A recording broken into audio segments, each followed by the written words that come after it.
Dios les bendiga, amados hermanos. Qué bueno, ya estamos acá día domingo para seguir aprendiendo un poquito acerca de la palabra del Señor. Así es de que les voy a pedir que por favor abra conmigo su Biblia en el libro de Apocalipsis. Estamos haciendo un estudio acerca de la doctrina de la adoración, la teología de la adoración, cómo nosotros tenemos que adorar al Señor. De la mejor manera o de una manera correcta. Así es de que eh, le voy a pedir Apocalipsis capítulo 2, Apocalipsis capítulo 2, versículo 1. Apocalipsis capítulo 2, versículo 1.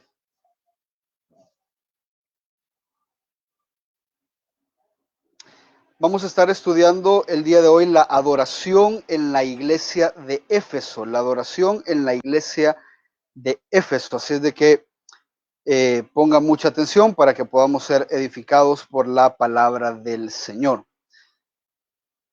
¿Ya lo tiene? Vamos a leer Apocalipsis capítulo 2, versículos del 1 al 7. Dice la palabra: escribe al ángel de la iglesia en Éfeso, el que tiene las 7 estrellas en su mano derecha, el que anda entre los 7 candeleros de oro, dice esto: yo conozco tus obras, tu fatiga y tu perseverancia, y que no puedes soportar a los malos, y has sometido a prueba a los que se dicen ser apóstoles y no lo son, y los has hallado mentirosos. Tienes perseverancia y has sufrido por mi nombre y no has desmayado.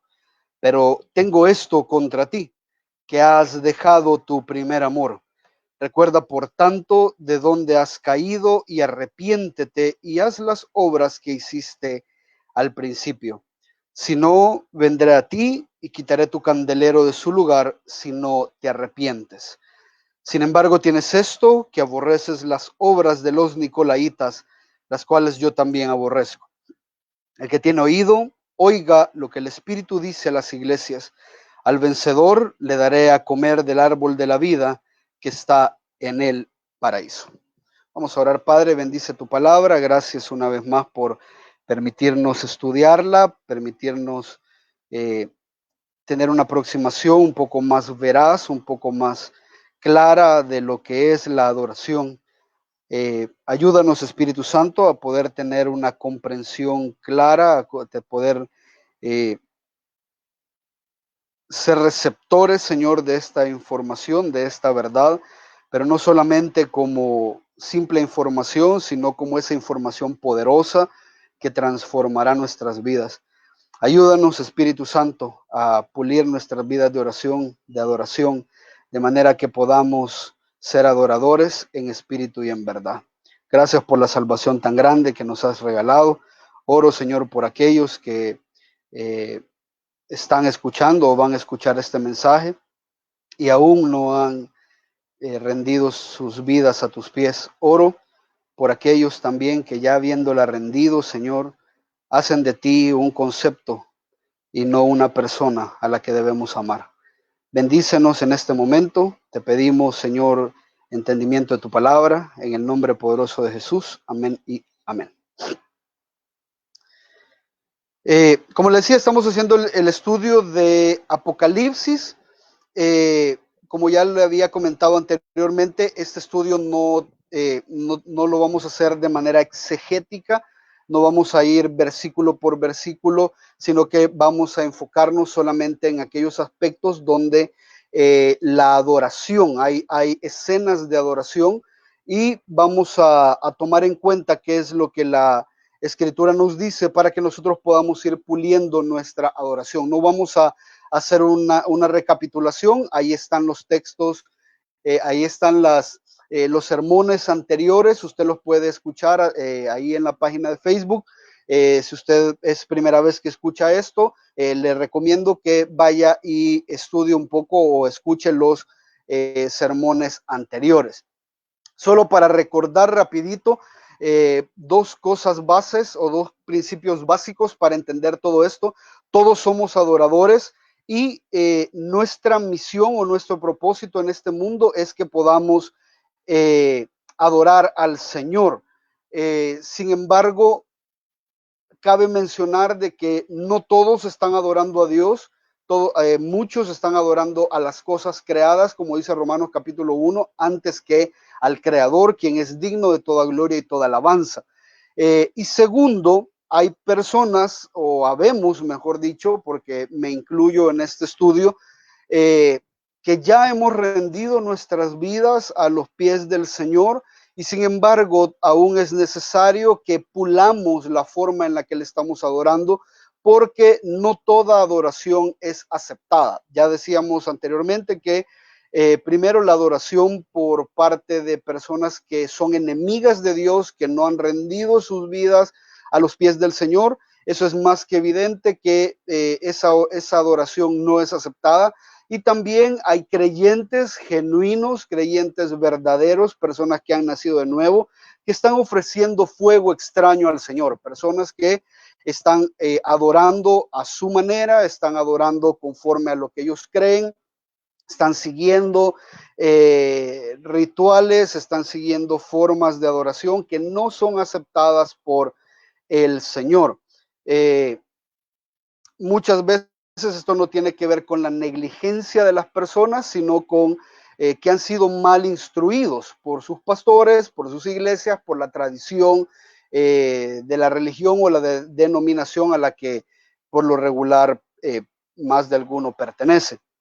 Entonces, es importante entender que la iglesia debería de ser el lugar indicado para aprender a adorar al Señor. Las iglesias se reúnen regularmente. Hoy, lastimosamente, no podemos reunirnos, pero las iglesias se reúnen para adorar a Jesús. Pero muchas veces la forma de adoración ha perdido el significado o se está haciendo de manera incorrecta. Muchas veces las iglesias mismas tienen sistemas de adoración corrompidos. Y prueba de ello, y no es que estoy criticando a ninguna iglesia, el propósito de esto es ser de beneficio para los creyentes independientemente de la denominación, pero es importante que usted entienda que hay 7 iglesias en el Apocalipsis, 5 de las cuales el Señor les envía una carta señalando las buenas cosas que ellos están haciendo, pero al mismo tiempo llamándoles al arrepentimiento de algunas cosas que están haciendo que ellos creen que es adoración, cosas que ellos están haciendo que ellos creen que es adoración. Entonces, es importante que entendamos que el mismo Señor Jesús, hablando de a las iglesias del Apocalipsis, el mismo Señor Jesús nos pide que, o les pide, mejor dicho, a las iglesias que reformen su adoración, que reformen su forma de adorar. Entonces, previamente a que sucedan las cosas, el Señor pide a su iglesia que ellos cambien y que hagan de una manera más bíblica la adoración que están teniendo. Envía una carta con este propósito a las iglesias del Apocalipsis y les recuerda que van a haber algunas cosas que van a acontecer, van a haber algunas cosas que van a pasar en cuestión del fin del mundo. Eso se le llama la escatología, las cosas que han de suceder al final. Y esta carta se le manda a las 7 iglesias de Asia Menor, no todas las iglesias, pero se entendía que el propósito era que esta carta fuera una carta circular, que la recibieran las iglesias y que al mismo tiempo pues circulara la información de manera que todos estuvieran atentos a lo que el Señor quería de las iglesias. Las 7 iglesias son Éfeso, que es la que vamos a ver el día de hoy, Esmirna, Pérgamo, Tiatira, Sardis, Filadelfia, y la última iglesia es la Odisea, no la Odisea como la obra, sino la Odisea, así se llama la iglesia. Entonces vamos a incursionar en los próximos sermones, vamos a incursionar cómo estas iglesias estaban adorando y qué es lo que el Señor aplaude de ellas y qué es lo que el Señor recrimina de cada una de estas iglesias con el propósito que se arrepientan. Vuelvo y repito, el Señor llama a un arrepentimiento, de lo contrario, el Señor da una advertencia. Si ellos no se arrepienten, a cada iglesia le da una advertencia. No puedo decir yo si está hablando de salvación o no, pero el simple hecho de que la iglesia no se arrepienta, eso quiere decir de que no temen a la palabra del Señor predicada. Entonces, cabe mencionar que si usted va a cambiar su forma de adoración y cómo usted está entendiendo lo que tenemos que hacer para con el Señor, no lo va a hacer porque Jaime lo dice, no lo va a hacer porque en gracia y verdad así lo hacemos, lo va a hacer porque el Señor así lo manda. Y eso es lo que quiero que veamos en las próximas semanas. Quiero meterlo, entonces vamos a ver el día de hoy la iglesia de Éfeso, la adoración, cómo la iglesia de Éfeso estaba llevando a cabo su religión, su adoración, su sistema, y cuáles son las cosas que el Señor le dice. Solo para que usted me agarre la idea, aquí le muestro un mapita rapidito. Estas son las 7 iglesias. Este se cree que era el curso o el orden de las iglesias, es el orden postal. Quiere decir de que si usted mandaba una carta a un determinado lugar, ese era el rumbo que tomaba. Si usted se fija ahí, lo voy a poner en grande, solo para que usted tenga un poquito de visión ahí. Si me da un chancecito.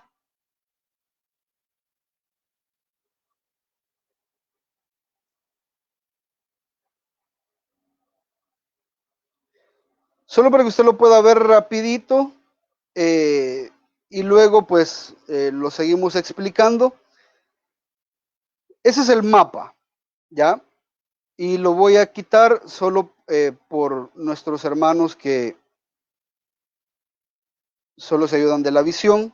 Quiero ver, ahí vamos.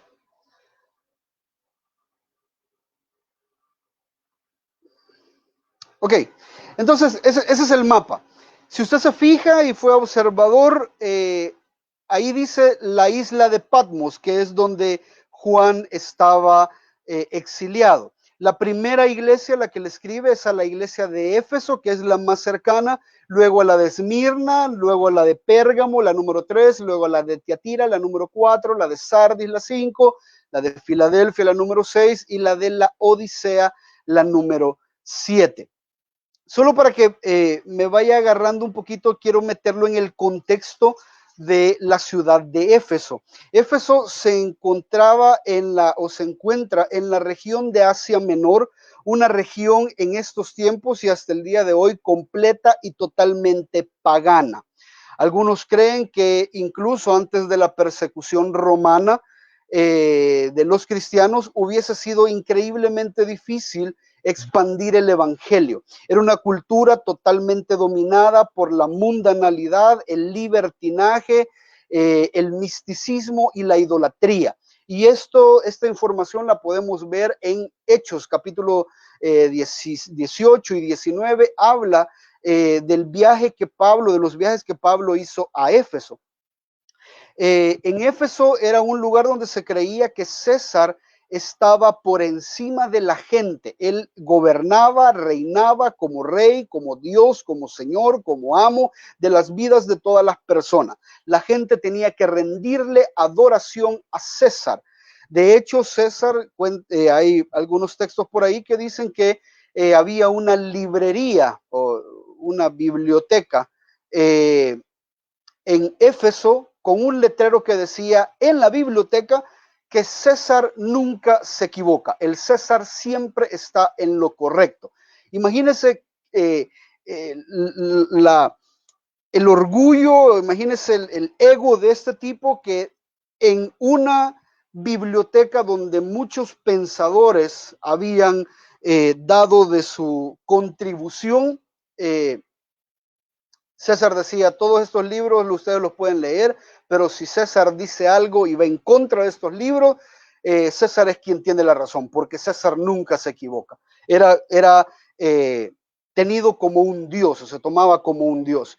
Curiosamente, Pérgamo, que es otra de las iglesias que vamos a ver más adelante, Pérgamo era la capital, pero Éfeso era la ciudad más importante.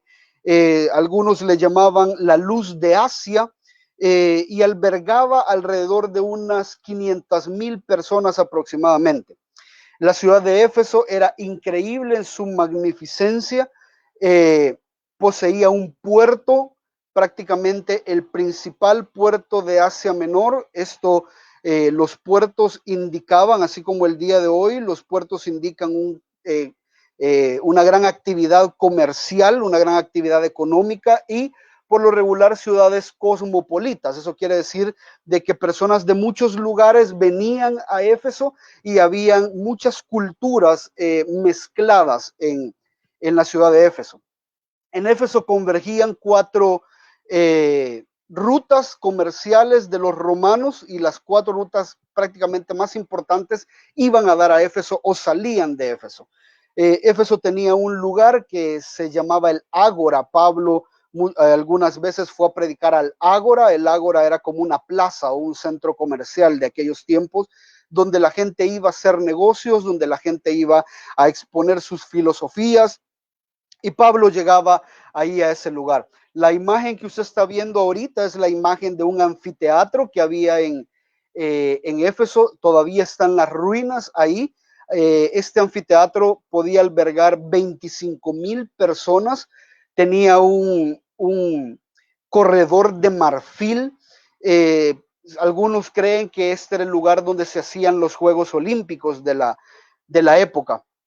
Pero lo que más resaltaba de la ciudad de Éfeso era el templo de Artemisa de Éfeso o Diana de Éfeso. Es considerado está tomado en cuenta dentro de las 7 maravillas del mundo antiguo. Evidentemente, eso que usted está viendo ahorita es una réplica, no es el original, pero cabían en ese lugar una gran cantidad de personas. El tamaño de este templo era de aproximadamente una cuadra completa, y a diario la que usted ve ahí a la derecha es la Diana de los Efesios. Era considerada la diosa de la fertilidad, y muchas personas venían a adorarla. La fertilidad económica, la fertilidad en sus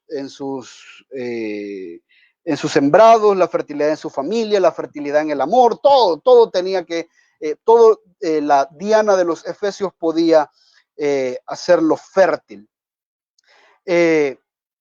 Cada día el templo se llenaba de miles de sacerdotes, miles de eunucos, prostitutas que eran las sacerdotisas, porque evidentemente a la diosa de la fertilidad no se le adora con abstinencia sexual, sino que se le adoraba con relaciones sexuales de manera inmoral. Habían músicos, habían danzores, y la gente se reunía en este lugar para adorar. La adoración en sí misma consistía, dicen algunos historiadores, que la adoración en sí misma era un caos completo, controlado por la histeria, borracheras, inmoralidad sexual, éxtasis de la gente, frenesí que llevaban a las personas incluso a mutilar sus cuerpos en una forma de adoración. Esto era increíblemente terrible. Las personas en Éfeso eran gobernados por una oscuridad y una corrupción espiritual, y sin embargo el evangelio fue predicado y prosperó en la iglesia, en la ciudad de Éfeso. De hecho, usted y yo contamos en las escrituras con una carta que el apóstol Pablo escribe a los efesios, y esa carta es considerada, si usted no sabía, esa carta, por su contenido doctrinal y por la forma en la que Pablo expone tan maravillosamente el evangelio, se le considera la reina de las cartas a la iglesia de Éfeso. El cristianismo, hablando un poquito acerca del cristianismo en Éfeso, en sus inicios, la iglesia de Éfeso gozó del liderazgo de los más precisos, más fieles, más más valientes predicadores de la palabra. No hay un registro de otra iglesia que haya contado con la bendición de un liderazgo tan fiel, de un liderazgo tan apasionado como lo hicieron los efesios. La Biblia nos dice, solo para ponerlo usted en contexto, todo esto es muy importante, no me estoy desviando, esto es muy importante para que usted entienda a quién es que el Señor Jesús le está enviando la carta en el Apocalipsis.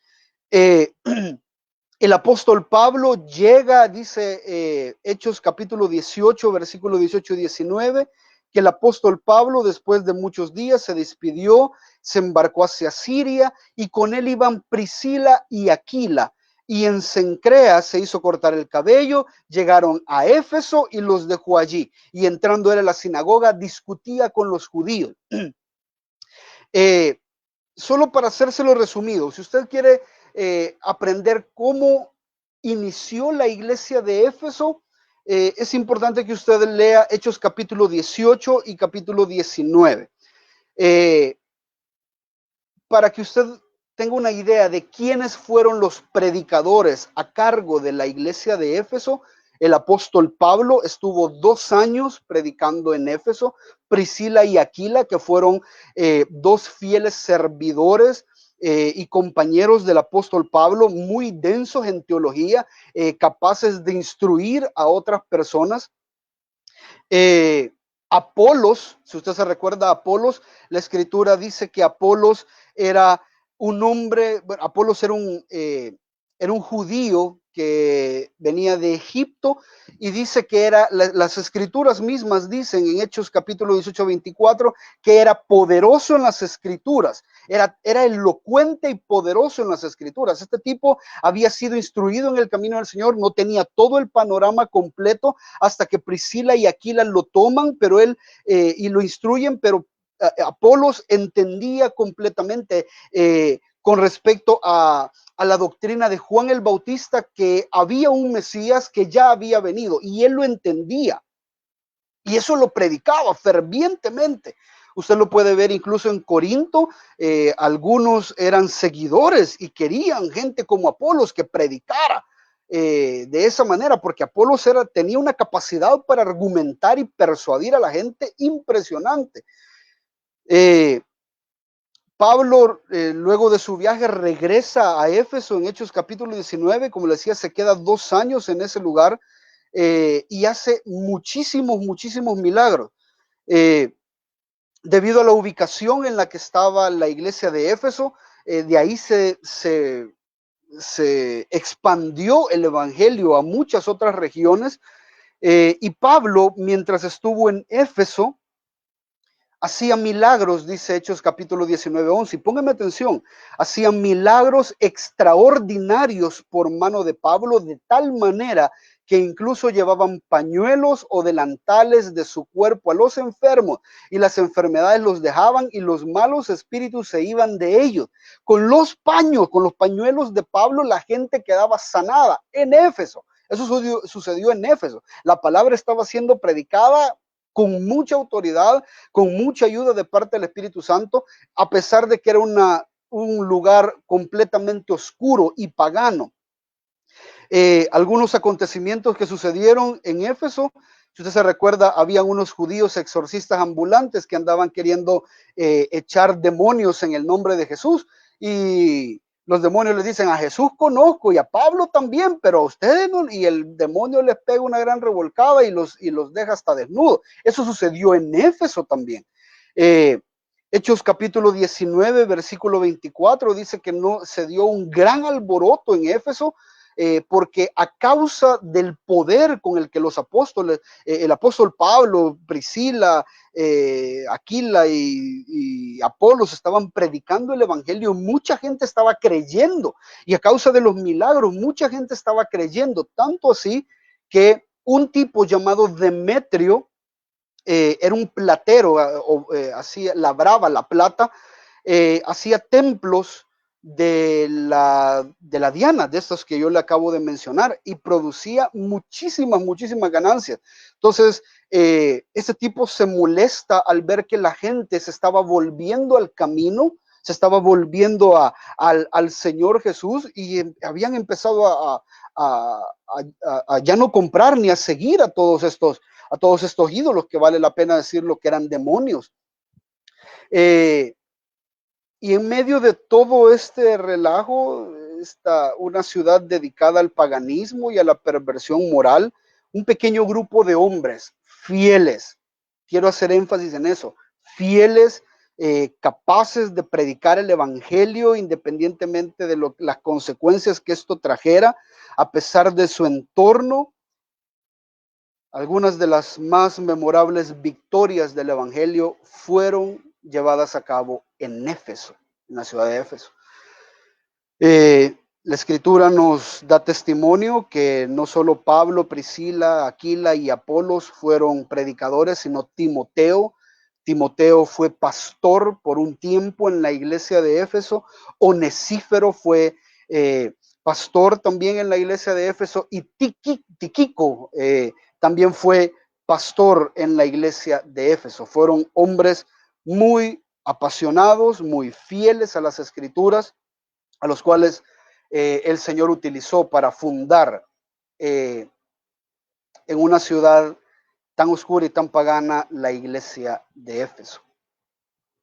Ahora, entrando al Apocalipsis capítulo 2, versículo 1, dice: escribe al ángel de la iglesia en Éfeso, el que tiene las 7 estrellas en su mano derecha, el que anda entre los 7 candeleros de oro. Se recuerda que hablábamos de esto, que el propósito y cada uno de estos detalles es importante. El propósito por el cual Jesús dice que Él es el que camina entre los 7 candeleros de oro es porque la gente, las iglesias deben apuntar hacia Jesús, deben de mostrar la verdad de Jesús, deben de mostrar la misericordia, la gloria, la gracia, la verdad de Jesús. Ese es el propósito de las iglesias, lo decíamos en uno de los sermones anteriormente, y Él tiene las estrellas, Él tiene los pastores, a los mensajeros en su mano, tanto para protegerlos como para juzgarlos. Eso es lo que quiere decir este texto. Entonces, fíjese, el Señor empieza señalando las buenas características de la iglesia de Éfeso. Esto no quiere decir de que solo porque la iglesia tiene algunas cosas malas, esto no importa. No, esto es todo lo que nosotros debemos de seguir. Eso es lo que nosotros debemos anhelar. Las cosas que el Señor señala como buenas y las aplaude son cosas que usted y yo tenemos que tener. Tenemos que desarrollarlas. Estas características es importante para la adoración. El Señor Jesús lo dice, que conoce las obras de cada una de las iglesias y está satisfecho con estas cosas o con estas características que el Señor menciona. Entonces, fíjese, hay ciertas características y quiero que usted las vaya notando porque le van a servir muchísimo para que usted vaya refinando su adoración. Apocalipsis 2:2. Yo conozco tus obras, conozco tu fatiga y tu perseverancia. Conozco que no puedes soportar a los malos y conozco que has sometido a prueba a los que dicen ser apóstoles y no lo son, y los has hallado mentirosos. La primer característica de esta iglesia que cabe mencionar es la fidelidad. Hay un patrón de fidelidad en esta iglesia. Es importante tal vez señalar de que a este momento la iglesia de Éfeso ya tenía aproximadamente 40 años de haber sido fundada, y después de 40 años el Señor les escribe y les aplaude y les dice: ustedes han sido fieles.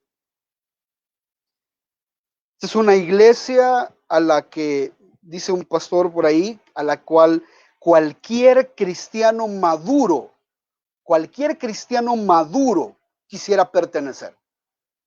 tiene las características que cualquier cristiano maduro anhela y desea de una iglesia, que es la fidelidad. Ahora, cuando hablamos de fidelidad, ya lo voy a explicar otro momentito, no estamos hablando de que nadie falta culto. Yo soy fiel a mi culto, yo soy fiel a mi servicio. No está hablando de eso. Está hablando de una fidelidad a manejar la palabra de Dios con exactitud, con verdad, a una doctrina sólida, a una doctrina bien cimentada. A eso está haciendo referencia.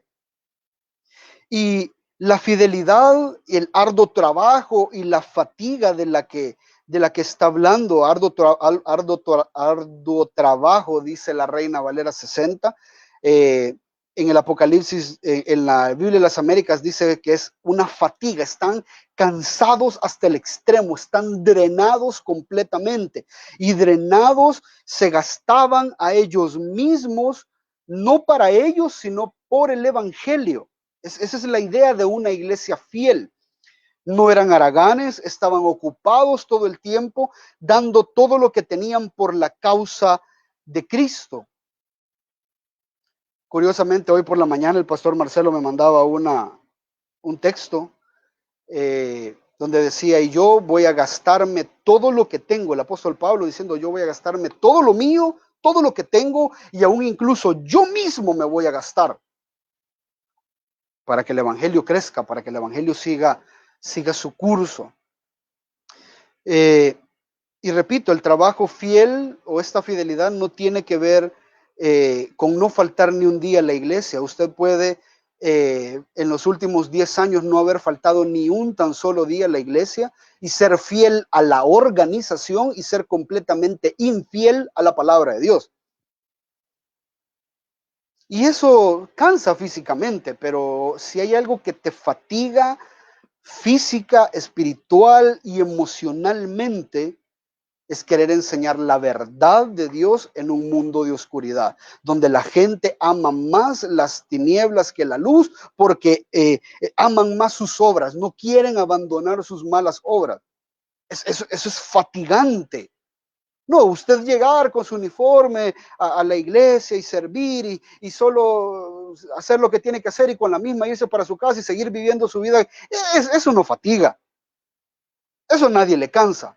Pero empieza a vivir un evangelio verdadero, empieza a predicar un evangelio verdadero, empiece a tratar de que la teología que usted está aprendiendo se transforme su vida y que de esa manera usted pueda reflejar a otro, hermano. Eso, ser fiel de esa manera, eso es increíblemente cansado.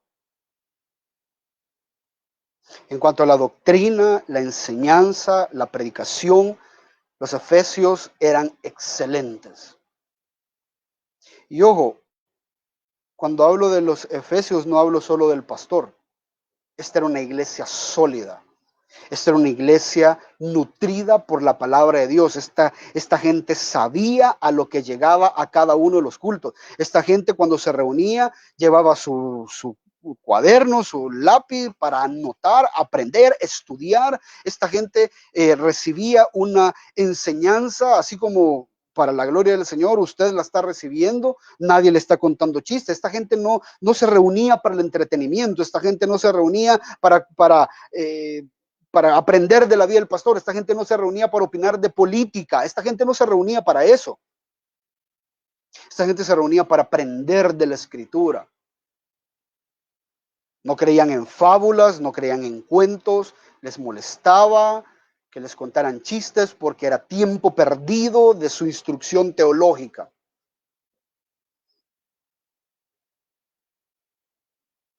Esta iglesia no estaba llena de espectadores. Esta gente entendía el evangelio y estaban dispuestos a sacrificarse y a gastarse ellos y lo que tenían por el evangelio, por el reino de Dios, y eso los hacía felices. Además de la fidelidad, era una iglesia perseverante. Ahí dice, yo conozco tu fatiga, tu arduo trabajo y tu perseverancia. Estos hermanos tenían valor. ¿Se puede usted imaginar perseverar en un lugar como Éfeso, como el que ya le conté? A veces usted cree que la perseverancia es, ay, yo no tengo ganas de ir al culto, pero hay que perseverar. Eso no es perseverancia. Eso es inmadurez. Eso es no entender lo que el evangelio significa para el creyente. Pero cuando Cristo es el centro de su vida y usted está en medio de un contexto completamente pagano en su trabajo y usted trata de reflejar a Cristo a pesar de las burlas, a pesar de los señalamientos, eso es perseverar. Eso es perseverar. Éfeso era un lugar difícil de ministrar, la oposición espiritual era increíblemente terrible, la prostitución era legal y además de legal religiosa. Era un lugar terrible para ser un creyente. Y esta gente tenía el valor, a pesar de que estaban sufriendo tribulaciones, pérdidas, persecución, pero tenían esa actitud que los hacía invencibles, que los hacía estar firmes y persistir en medio de toda la dificultad y la oposición que tenían. Era una iglesia que perseveraba y el Señor les aplaude eso. Son cosas que usted y yo tenemos que tener. Fidelidad, gastarnos por el evangelio y perseverar en el evangelio. Eso es algo que es parte de la adoración. El Señor lo recibe y lo aplaude.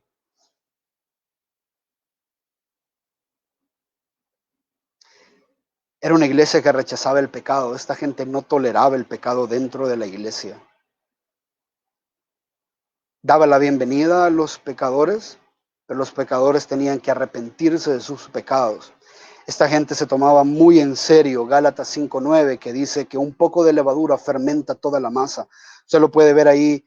Dice, no puedes soportar a los malos, no tolerás a los que vienen dañando la iglesia, no tolerás a aquellos que quieren persistir en sus pecados, no tolerás a ese tipo de gente. Se les enseña y entendemos que la escritura tiene que hacer una transformación en la gente y si no está habiendo esa transformación, vamos a ayudarle, vamos a confrontar el pecado de los hermanos de manera que esta gente pueda crecer y madurar, así como nosotros lo estamos haciendo.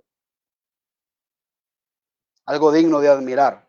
Hoy la gente prefiere tener iglesias llenas de pecadores no arrepentidos a tener iglesias vacías con un par de personas que sí están queriendo vivir por el evangelio. Esta gente rechazaba el pecado, esta gente no se hacían del ojo pacho con el pecado. En su epístola, Pablo les había exhortado en Efesios 4:27, les dice, no deis oportunidad al diablo, no deis oportunidad. Si das oportunidad, el diablo va a ganar la batalla. No des oportunidad, no des oportunidad. Y ellos lo habían entendido y lo estaban cumpliendo.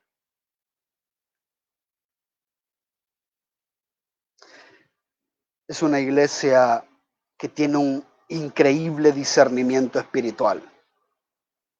Creo que este es el mayor anhelo de los pastores y el mayor miedo de los pastores también.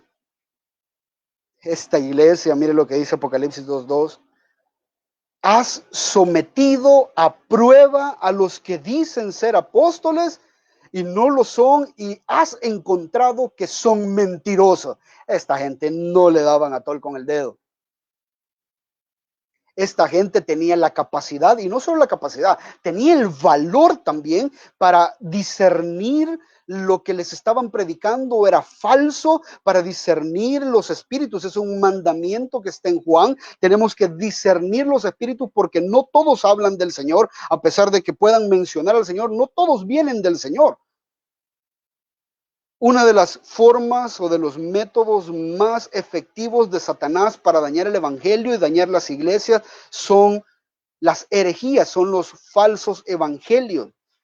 No es que sea un evangelio completamente diferente, son interpretaciones del evangelio a como la gente mejor le parezca. El legalismo, el gnosticismo, el antinomianismo, que quiere decir vivir sin ley. El legalismo es vivir con mucha ley. El liberalismo, el existencialismo, el secularismo, el materialismo, el pragmatismo, el positivismo, todas esas, pastor, todas esas cosas son bien raras, sí, y están metidas en las iglesias. Desde el primer día están metidas cualquier tipo de filosofía que a usted se le pueda ocurrir. Hoy está metida en las iglesias y la gente las aplaude, a la gente le encanta. A la gente le encanta que le den consejos como psicólogo para arreglar su vida en la iglesia. ¿Qué es eso? ¿Qué es eso? Yo ya se lo dije la vez pasada y se lo vuelvo a repetir. Si usted quiere un consejo como psicólogo, con mucho gusto se lo doy. Le hago saber de que hay algo más efectivo que la psicología, que es la palabra de Dios. Como psicólogo se lo estoy diciendo. Y si usted quiere algo más que la palabra de Dios, yo se lo puedo dar como psicólogo, pero le voy a cobrar.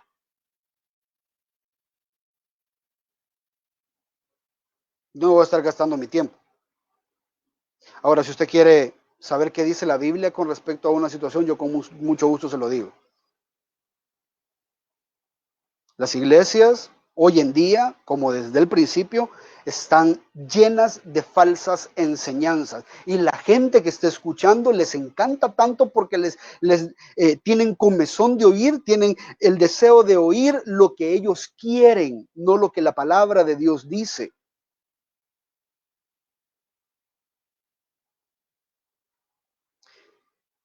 El Señor Jesús dijo, cuidaos de los falsos profetas. Vienen a vosotros con vestidos de ovejas, pero por dentro son lobos rapaces. Cuídense, disciérnanlos. Sepa si su pastor es un falso maestro. Eso es algo que el Señor aplaude, que usted eche de la iglesia o que usted baje, que usted le diga a un pastor, como dice la escritura, lo veíamos un día de esto, con otros testigos, usted se acerca al pastor y le dice, pastor, la vida que usted está llevando de adulterio no es digna de un servidor de Cristo, así es de que deje su adulterio y siéntese. Eso es algo que Dios aplaude. Es algo que Dios aplaude. Aquí lo está diciendo. Ellos discernieron quiénes eran los falsos maestros. Les dijeron que eran mentirosos y el Señor les dice, muy bien, así se tiene que hacer. De hecho, más adelante en Apocalipsis 2:6 dice, sin embargo, tienes esto, después de que le dice las cosas malas, les vuelve a decir, tienes esto, aborreces las obras de los nicolaitas, las cuales yo también aborrezco. No sabemos cuáles son las obras de los nicolaitas, pero más adelante creo que es en la iglesia de Pérgamo.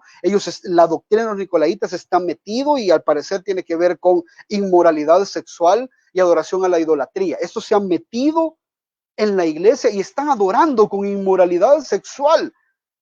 Los de Éfeso no lo permitían. Aborrecían a esa gente y las señalaban y las exponían. ¿Para qué? Para que se arrepintieran de sus malos caminos y empezaran a madurar con el Señor. Y si no, la iglesia no era un lugar para ellos. Yo se los he dicho muchas veces. Hermano, la iglesia es un lugar para usted si usted quiere dedicar su vida al Señor, transformándose, abandonando su pecado, santificándose cada día. Ese es el lugar para usted. Pero no crea que usted va a llegar a la iglesia a adorar al Señor a su manera. Le vamos a caer mal y vamos a terminar siendo enemigos. Eso no se puede.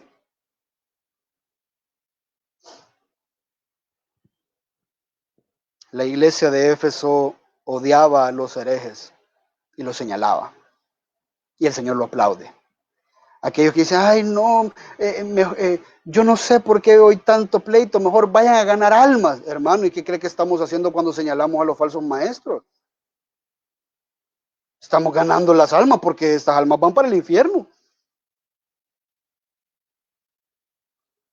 Tanta división que hay, sí, el Señor lo dijo, que iba a haber división, por supuesto. El Señor divide, ya lo hemos dicho muchas veces, los falsos de los genuinos, el trigo de la cizaña, la verdad de la mentira, la oscuridad de las tinieblas. Cristo divide.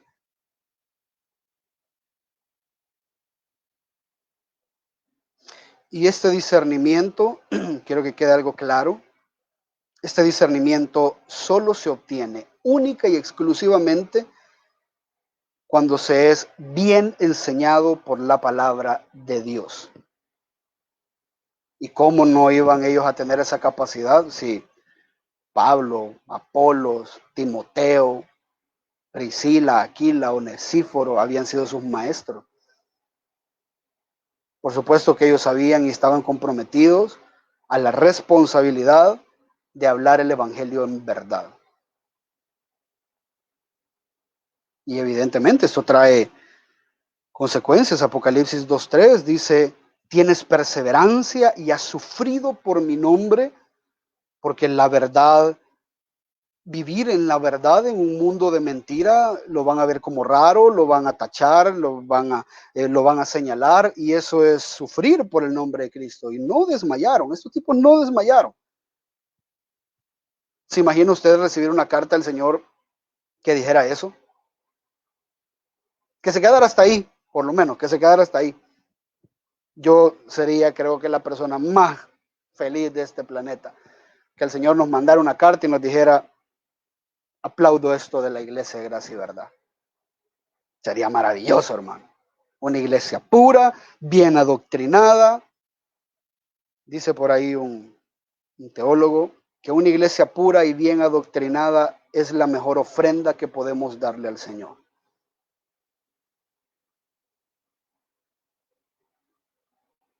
Creo que tenemos que tomar ejemplo de esto. Sin embargo, los ojos del Señor son como dos brasas de fuego, ya lo vimos en el servicio pasado, que penetran y ven las intenciones del corazón.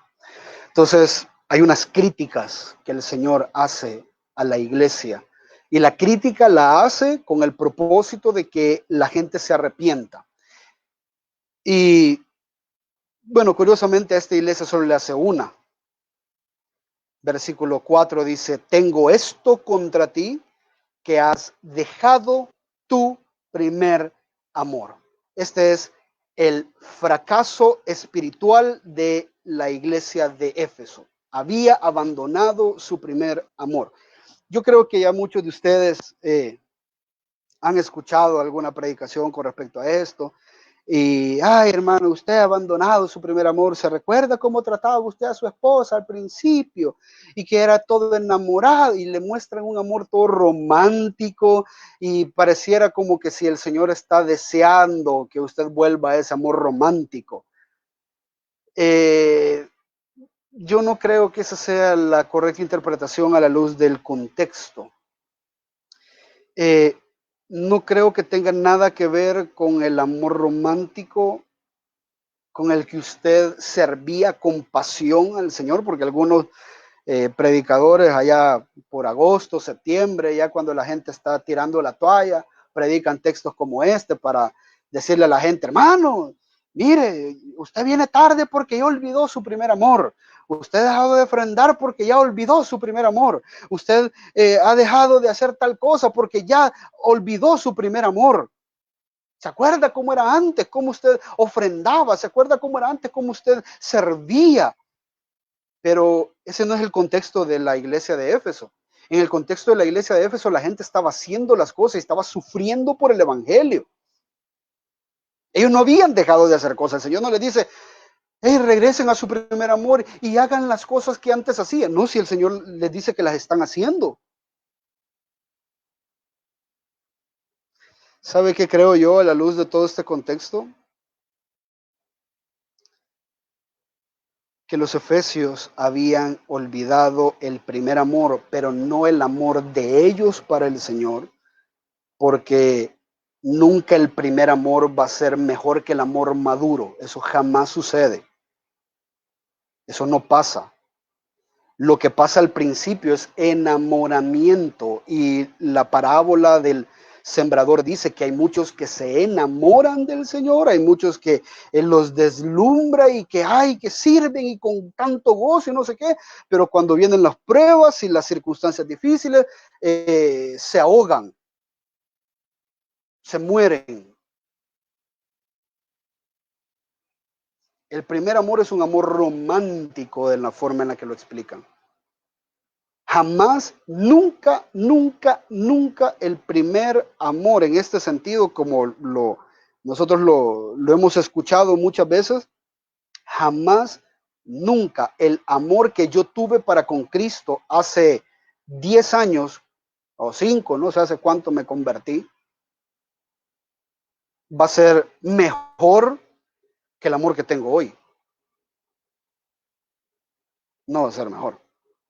Porque si yo voy creciendo en el conocimiento, yo voy entendiendo la palabra de Dios, yo voy profundizando, eso me va haciendo una persona más madura. Y el madurar y el crecer me hace una persona responsable, que no me baso en sentimientos, sino que me baso en las cosas que realmente tengo que ser y hacer.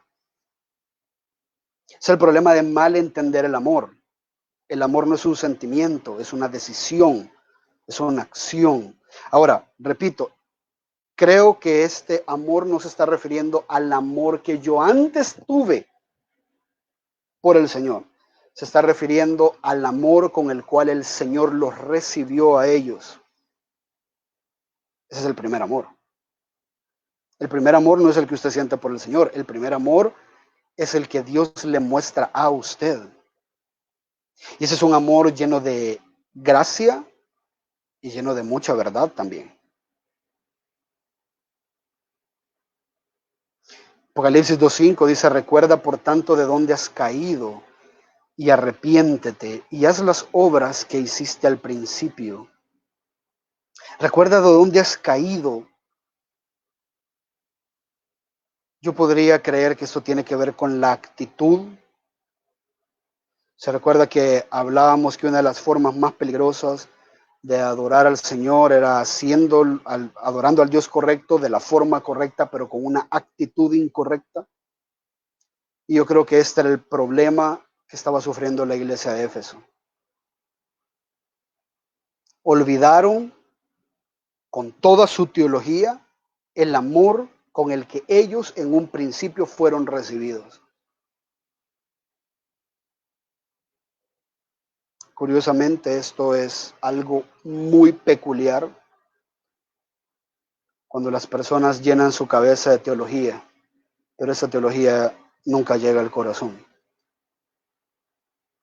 Esto es algo muy regular cuando las personas se llenan de libros, que no digo que esté mal, pero se llenan de libros y de lecturas y saben un montón de cosas, pero esta información la utilizan para querer transformar a otros y no para ser transformados ellos mismos primero. Se les olvidó el amor con el que fueron tratados, se les olvidó la paciencia que el Señor les había tenido, se les olvidó las cosas, se les olvidó que las cosas que hoy saben no las aprendieron de la noche a la mañana, se les olvidó lo privilegiados que eran al haber sido escogidos por Dios para que pudieran tener este entendimiento, se les olvidó eso. Y eso es una de las características, lastimosamente, que prevalece en el calvinismo. El calvinismo no es de que nosotros seamos seguidores de Calvino, pero se le llama al calvinismo a la doctrina bíblica porque él es su mayor expositor. ¿Y cuál es esta doctrina bíblica? Que somos escogidos por Dios porque no valíamos nada, ni tan siquiera teníamos la capacidad de venir a Él si Él no hubiese venido a nosotros. Nosotros ni queríamos ser salvos. Fue Él quien nos trajo, quien nos salvó, quien nos perdonó. Pero solo los calvinistas, leía un post el día de hoy en la madrugada, por cierto, que solo los calvinistas tienen el valor de hacer algo como la depravación total que debería de humillarnos, algo de que orgullecerse. Solo los calvinistas tienen esa capacidad. Porque conocen tanto y se meten tanto a tanto libro y lo que dijo fulano y lo que dijo el otro y lo que dijo aquel y sutano y no sé qué, que cuando queremos enseñar esto, se nos olvida que todo esto lo conocemos por gracia, se nos olvida que todo esto lo conocemos porque Dios nos amó primero.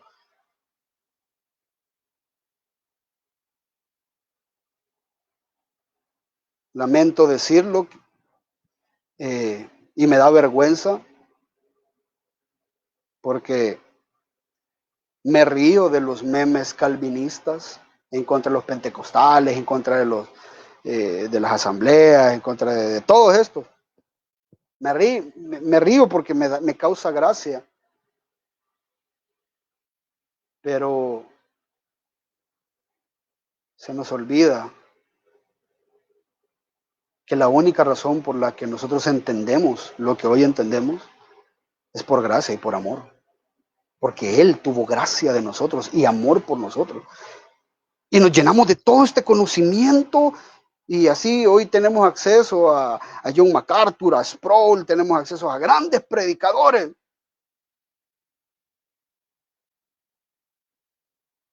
Pero hemos olvidado el propósito de todo esto.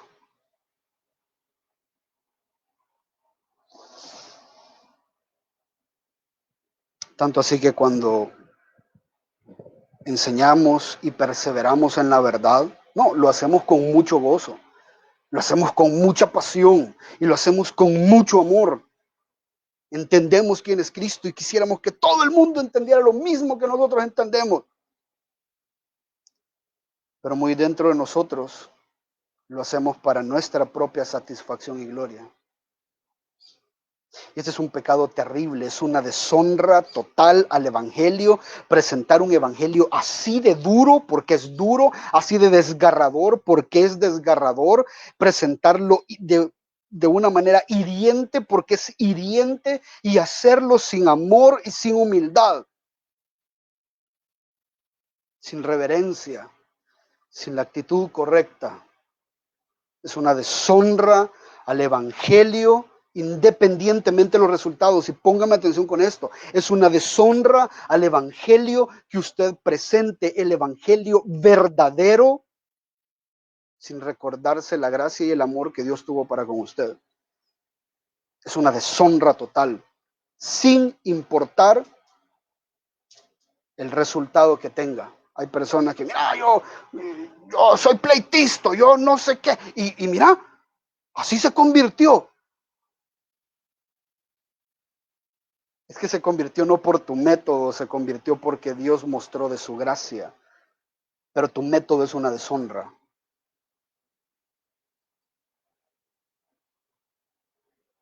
Puede que te haya resultado un par de veces y repito, esto es parte de la misericordia de Dios, no de la efectividad de tu método. Y eso tiene el Señor en contra de muchos de nosotros. Sabes señalar falsos maestros, sabes señalar falsas doctrinas, sabes hacer, decirles mentirosos a la gente, sabes publicar muy buenos posts y lo haces sin amor, olvidándote que en un momento tú estuviste en esa misma posición. Puedes tener un título colgado, puedes ser afilado en el griego, en el hebreo, en las doctrinas, puedes tener la convicción de enseñar todos los temas que quieras. Y la gente puede asombrarse de tu determinación y de tu conocimiento, pero hermano, el Señor sigue con ojos de fuego y conoce las intenciones de tu corazón. ¿Sabe por qué nos frustra muchas veces que la gente no reciba nuestra doctrina, nuestra enseñanza, que la gente no crea en lo que nosotros creemos y reaccionamos con enojo? Porque nuestros planes se frustran.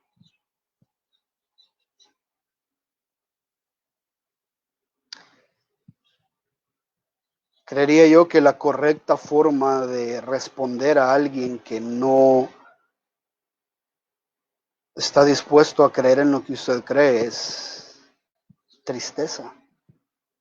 Porque si esta es la verdad y ellos están rechazando la verdad, hay una condenación para sus almas.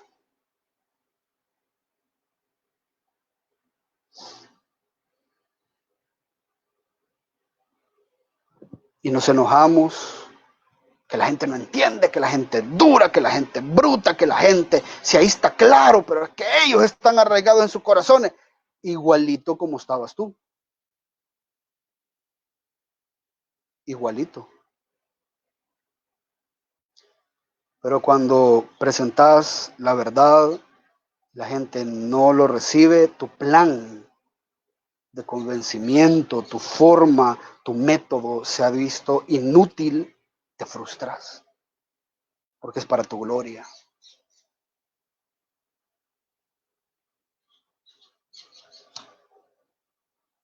Cuando a Jesús lo rechazaron, Jesús con mucha tristeza, pero al mismo tiempo con mucho gozo, alabó al Padre. No se enojó, Él los amaba. Se recuerda al rico, al joven rico, que le dice: Señor, he cumplido todos los mandamientos, ¿qué más tengo que hacer para heredar la vida eterna? El Señor le dice: anda, vende todo lo que tienes y dale a los pobres y sígueme. Y el muchacho se entristeció porque tenía mucho dinero, muchas posesiones, y se fue. Y dice la Escritura que Jesús lo amó. No se burló de él. No le dijo: qué terco, qué tonto, que bien pasmado. Le gusta estar ahí engañado por sus pastores.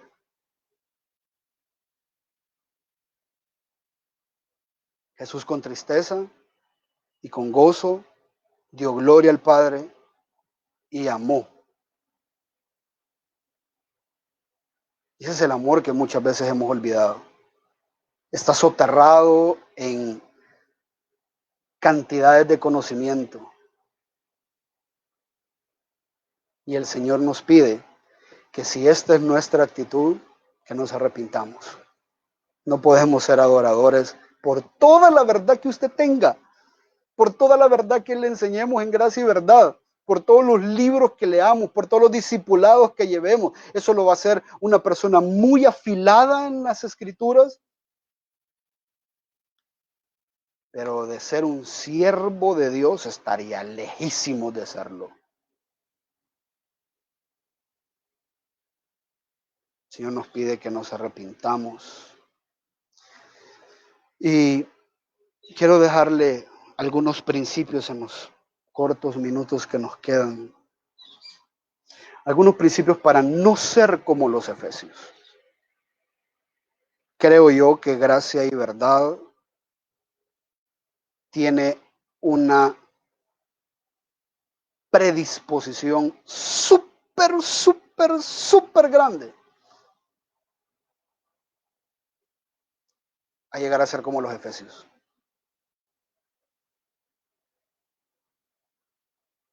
Y me preocupa. Me preocupa que lleguemos a ser una congregación de gente cabezona que no sabe amar.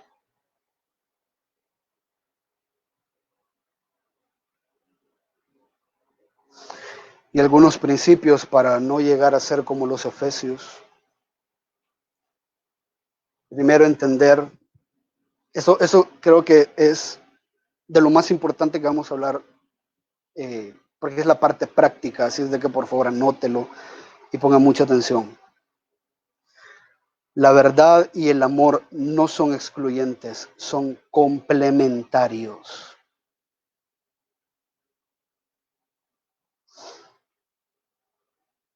La palabra del Señor dice, y esa es una de las razones por las que le pusimos gracia y verdad a la iglesia.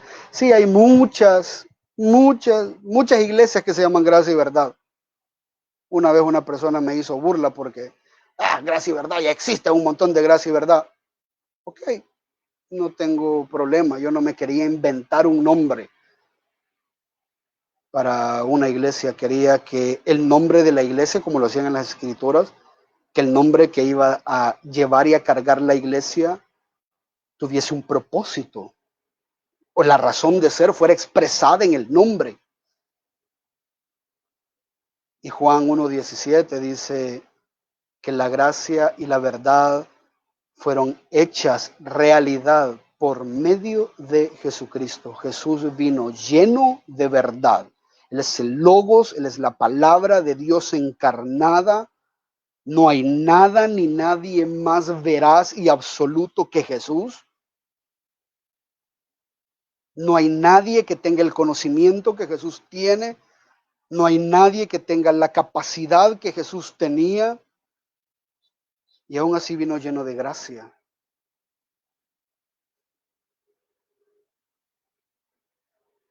La verdad tiene que estar rodeada de amor. Y el amor tiene que estar basado en la verdad.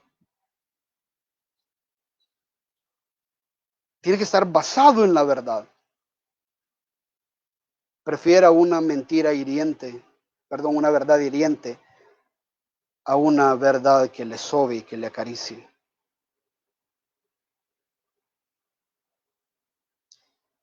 Pero esta verdad hiriente tiene que estar acompañada del amor. Repito, el amor genuino solo crece en el suelo de la verdad. Todo lo demás no es amor, es tolerancia. Y como lo vamos a ver en un par de sermones, la tolerancia es pecado. No confunda la tolerancia con el amor. El amor crece cuando la verdad ha sido establecida. Pero si no hay verdad, lo que tenemos es tolerancia. Sí, pues sí, ni modo. Yo así lo amo. No, tú no lo estás amando, porque no deseas un bien para la persona. Ahora, esta verdad es dura, es difícil, cuesta vivirla y por eso necesitamos el amor. Porque el amor todo lo puede, todo lo cree, todo lo soporta. El amor es paciente, el amor es benigno. El amor no busca lo suyo propio, busca lo de los demás. Si yo te presento este evangelio, si yo te presento la verdad y te señalo como un falso maestro y te señalo tus falsas creencias solo para demostrarte cuánto yo sé, no te estoy amando. No te estoy amando. Y sí, es muy difícil. Es muy difícil presentar una verdad que no duela, una verdad que no parezca odio, una verdad eh, que no hiera. Pero de nuevo, aquí no tiene tanto que ver el método, sino la actitud, tu corazón. Y puedes decir palabras muy bonitas, que parezcan amables, pero te recuerdo que Dios conoce tu corazón. Entonces, entendiendo esto, doble rodillas y pídele al Señor que purifique sus intenciones, que lo haga manso y humilde como Él era. Pídele al Señor que lo quebrante y que le dé amor por las personas para poder hablar con la verdad. No le pida al Señor primero verdad, pídale primero amor. Usted ya tiene la verdad, espero. Y esta verdad tiene que ser enseñada en amor. La verdad se la podemos enseñar nosotros, pero el amor por los demás, solo Dios lo puede poner en usted. Doble rodillas y pídaselo. Es un peligro llegar a ser como la iglesia de Éfeso. Y es un gran peligro porque externamente están bien, pero internamente están mal. La verdad y el amor complementados nos van a llevar a decir las cosas correctas en el momento correcto, de la forma correcta y con los motivos correctos. De lo contrario, seremos los fariseos los fariseos contemporáneos, tratando de humillar a la gente, tratando de estar por encima de los demás.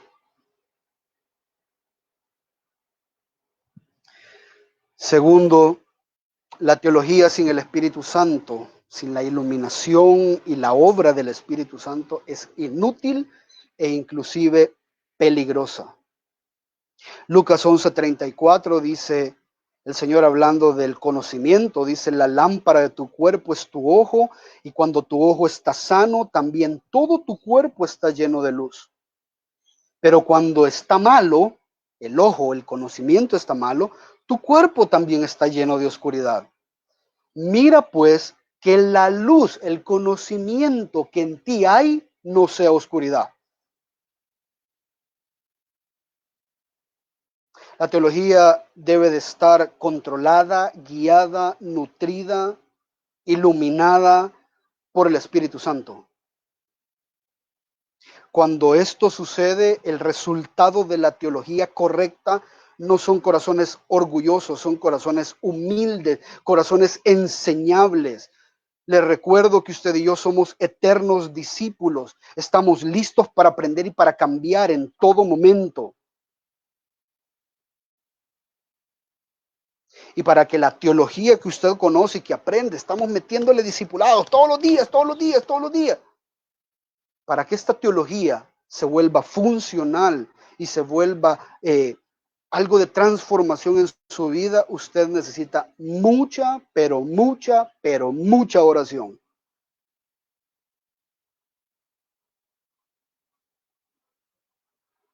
Solo la oración hace que lo que usted tiene aquí en la mente, en la cabeza, sirva de verdad para renovarlo. Solo recibir información. Los fariseos tenían información y terminaron matando al Señor.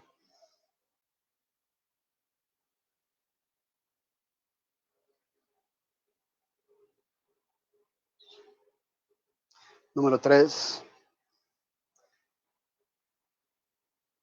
tiene que recordar que las personas no son recursos, las personas son nuestra misión.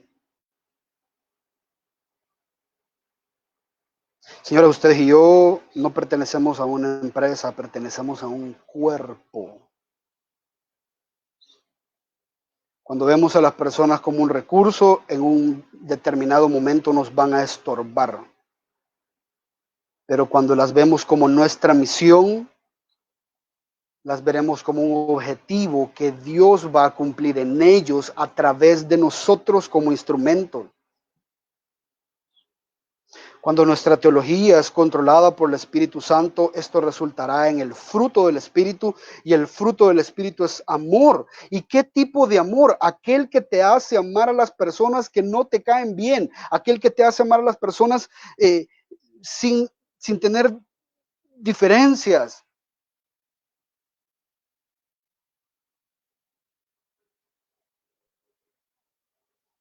Las personas que no tienen la misma teología que usted no son sus enemigos, son sus objetivos. Son su misión. Ellos son la razón de ser de gracia y verdad. Ellos son la razón de ser de usted y de mí. Enseñar el evangelio y apuntar a la gente a Jesús. Mostrando amor, mostrando misericordia, mostrando gracia y mostrando mucha verdad. La teología correcta, empoderada por el Espíritu Santo, le va a llevar a usted a amar a las personas indiscriminadamente. Y esto, hago referencia en esto a la compasión, a amar de una manera compasiva a todo aquel que usted le va a presentar el Evangelio. Antes de presentarle el Evangelio, asegúrese si usted ya lo ama. No se enoje, hermano, con los inconversos. No se enoje con los inmaduros. No se enoje con los falsos maestros. Tenga compasión con ellos. Sírvales, ámeles, muéstreles la verdad, pero hágalo con amor. La única forma en la que nosotros presentamos o compartimos o tenemos compasión con la gente es cuando nos recordamos la compasión que Dios tuvo con nosotros. ¿Se recuerda que usted también estaba muerto en sus delitos y pecados? ¿Se recuerda que usted estaba viviendo su vida pagana o como creyente? Era un falso creyente, ¿se recuerda? ¿Se recuerda que ha llegado a la iglesia y hemos tratado de tratarlo con amor, sin importar su contexto, sin importar eh, su conocimiento, sin importar todas las cosas que tiene en contra de su servidor o de los hermanos o de la iglesia? ¿Por qué no haces lo mismo con los demás?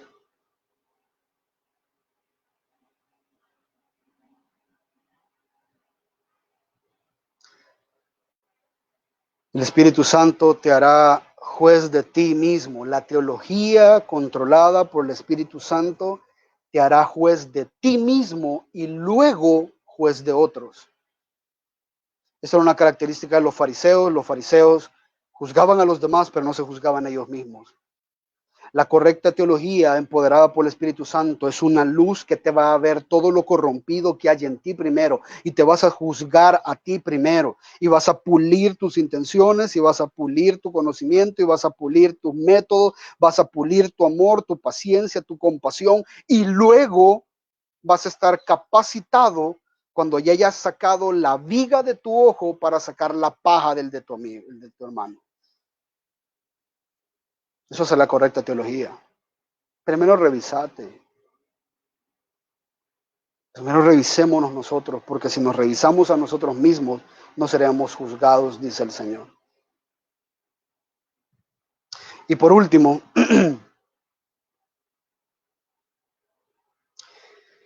quiero recordarle que Jesús es más que un concepto que tenemos que aprender. Es una persona, es un Salvador que podemos amar, que debemos amar. Nadie ama la teología. Amamos al Dios del cual la teología enseña. Pero el problema es cuando amas más tu iglesia, cuando amas más la enseñanza, la doctrina, los autores, a Calvino y no a Dios. Se aman a las personas, hermano, no a las cosas. Amamos a Jesús, no a la teología.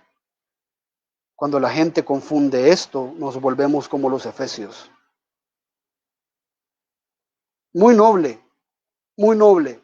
Amar la teología, muy noble. Pero la teología es un medio, no un fin. Cristo es el fin. Y esto le tiro un examen así rapidito. ¿Cómo sabe usted que está amando más la teología que a Cristo? Dedicas más tiempo a leer lo que escriben los autores de la teología que a orarle al Señor. Dedicas más tiempo escuchando prédicas, que no digo que está mal, pero escuchas prédicas y enseñanzas de este y del otro y te metes a clases hoy que están dando clases virtuales gratis, te metes a todas estas cosas. ¿Cuánto tiempo estás orando? Jesús no es un concepto, Jesús es una persona con la que te tenés que relacionar. Para eso sirve la teología, para enseñarte a ti cómo tenés que relacionarte con la persona de la teología. Si la teología no te está llevando a rendirte y a desear más a la persona de Jesús, no necesariamente la teología está mal, pero tú seguís podrido. Tú seguís podrido. Seguís seco por dentro.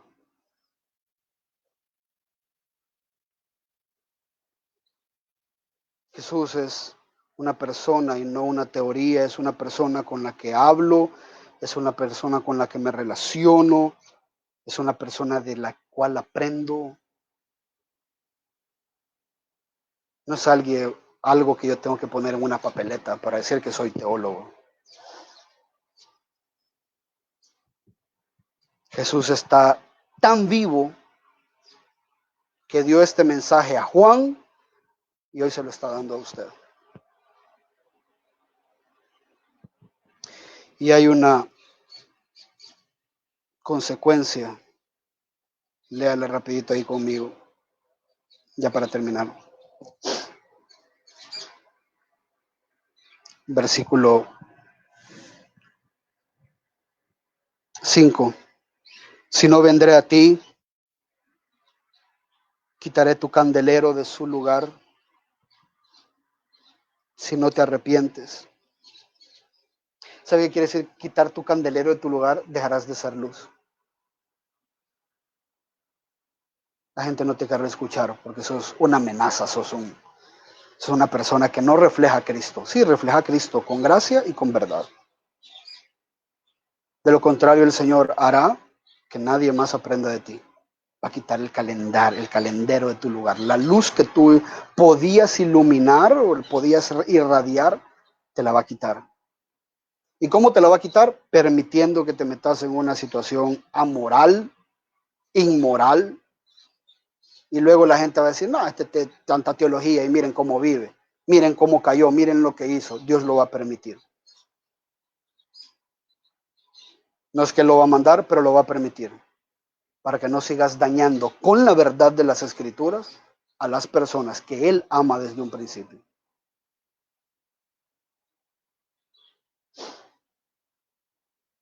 El que tiene oído oiga, dice lo que el Espíritu dice a la iglesia, y al vencedor, al que se arrepienta de esto, le daré de comer el árbol de la vida que está en el paraíso de Dios. No sé a qué se refiere este último texto, pero lo que sí sé es que usted y yo sí necesitamos teología, pero por la única razón que la teología nos lleva a Cristo, a conocerlo, a amarlo, a desearlo, a imitarlo.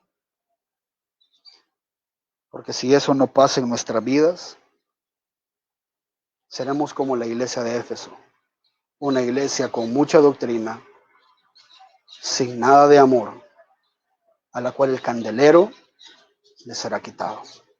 Sea como Jesús, Jesús es la máxima representación de la gracia y la verdad. Eso requerimos para ser siervos fieles y buenos adoradores del Señor. Vamos a orar. Padre, gracias por tu palabra. Gracias, Señor, porque una vez más nos permites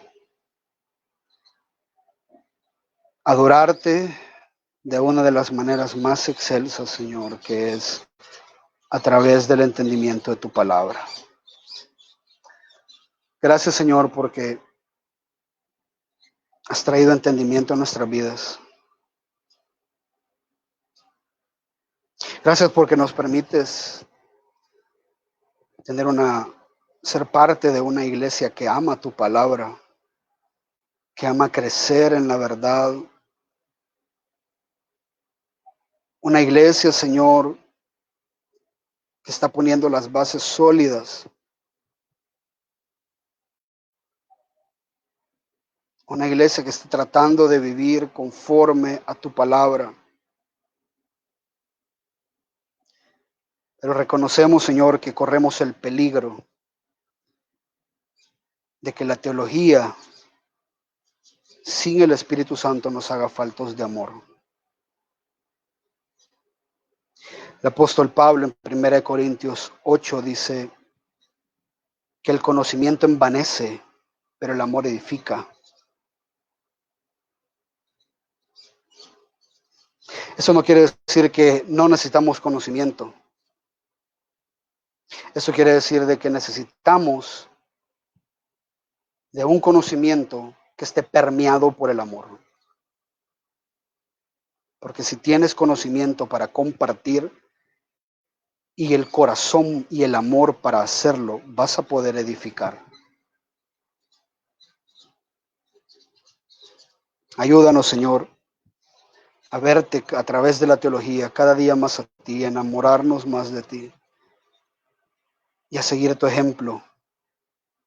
Un ejemplo de humildad, un ejemplo de mansedumbre, un ejemplo de amor, de gracia, de obediencia y sobre todo un ejemplo de verdad. Moriste por la verdad, pero cuando estabas clavado en esa cruz, después de 3 años de enseñar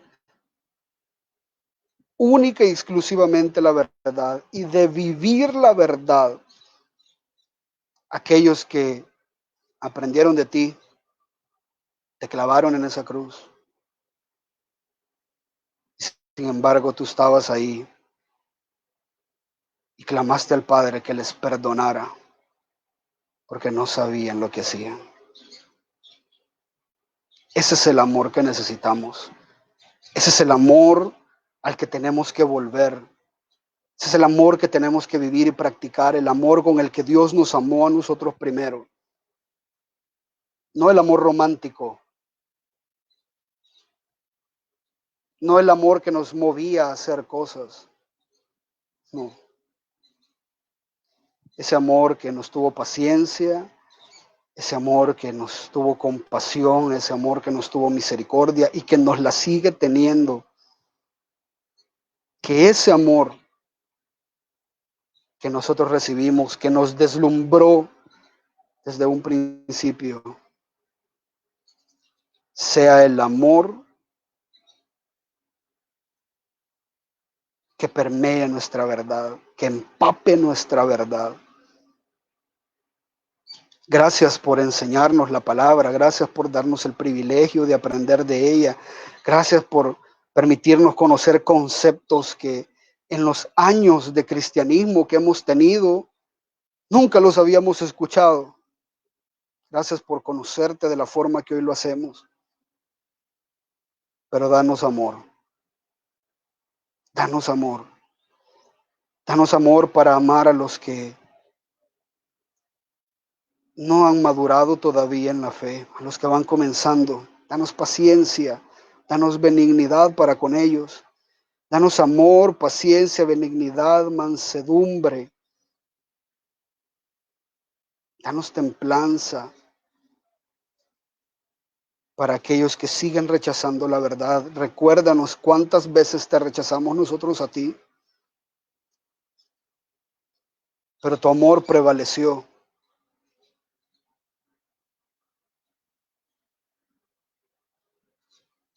Recuérdanos, Señor, que sí, tú tienes tus escogidos,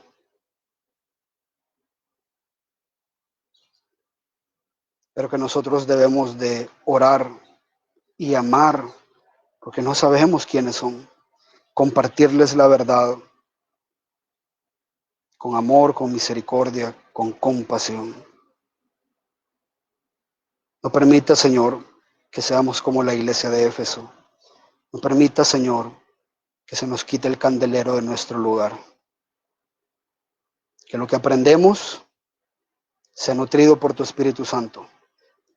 De manera que estas verdades confronten nuestro corazón, destruyan nuestros pecados, transformen nuestra mente y renueven nuestras vidas.